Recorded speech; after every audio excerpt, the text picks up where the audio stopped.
The morning sun was already high, casting long shadows across the busy streets, when life placed two strangers in each other's path in the most unexpected way. The city was alive. Buses sighed at their stops, shop shutters rattled open, and children's laughter floated through open windows like echoes of a world that kept moving, no matter how heavy your heart felt. That was the day a woman looked at a man and said something that sounded impossible. She said she needed a husband by tomorrow. Not as a joke. Not with laughter hiding fear. But with quiet honesty, the kind that comes when there is nowhere left to run. And in that single moment, with dust floating in the sunlight and time pressing forward, his answer would gently change both their lives forever.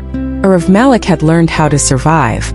3 years had passed since his wife's death, yet grief still lived quietly in his bones. Daytime had become his battlefield. Mornings meant packing lunches, tying shoelaces, rushing to his job at a small municipal office, all while pretending to be stronger than he felt for the sake of his 6-year-old daughter. Nights were silent, but days demanded everything. He told himself that survival was enough. Happiness felt like something he had once known, but no longer deserved.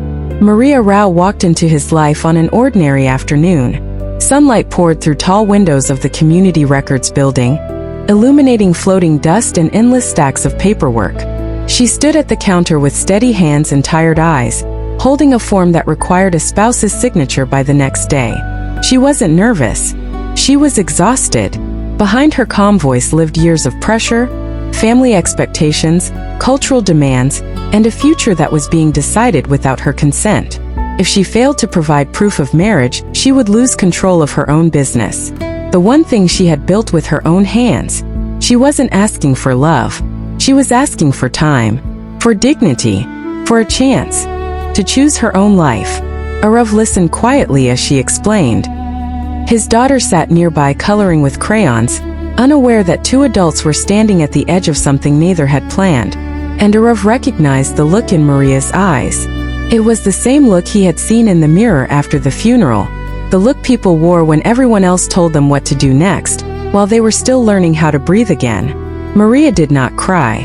She did not beg. She simply said, "I need a husband by tomorrow." His reply did not come from courage. Came from understanding. He told her that marriage wasn't a shield, that pretending could hurt more than it saved, that escaping pressure only worked if you escaped towards something honest. And then, surprising even himself, he offered something different. Not romance, not lies. He offered a legal partnership. Transparent, temporary, respectful, a way for her to stand still long enough to choose her own future. The next day unfolded under bright daylight. Paperwork was signed, conditions were agreed upon, boundaries were set carefully to protect two fragile lives. Arav worried he was teaching his daughter the wrong lesson. Maria feared she was stepping into another cage disguised as kindness.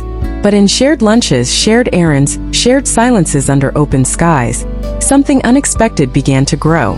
Not love. Safety. The kind that comes from being seen without being owned. Over the following weeks, their daytime routines slowly intertwined. Maria learned how Arav packed extra fruit in his daughter's bag. How he never missed walking her home from school. Arav learned how Maria had built her business from nothing. How she spoke to clients with quiet strength. How her smile appeared only when it was real. They faced whispers, raised eyebrows, silent judgment from people who thought they understood everything. But they didn't fight with words. They fought with presence, with consistency, with respect, with patience. What changed? Everything was not a confession. It was a drawing.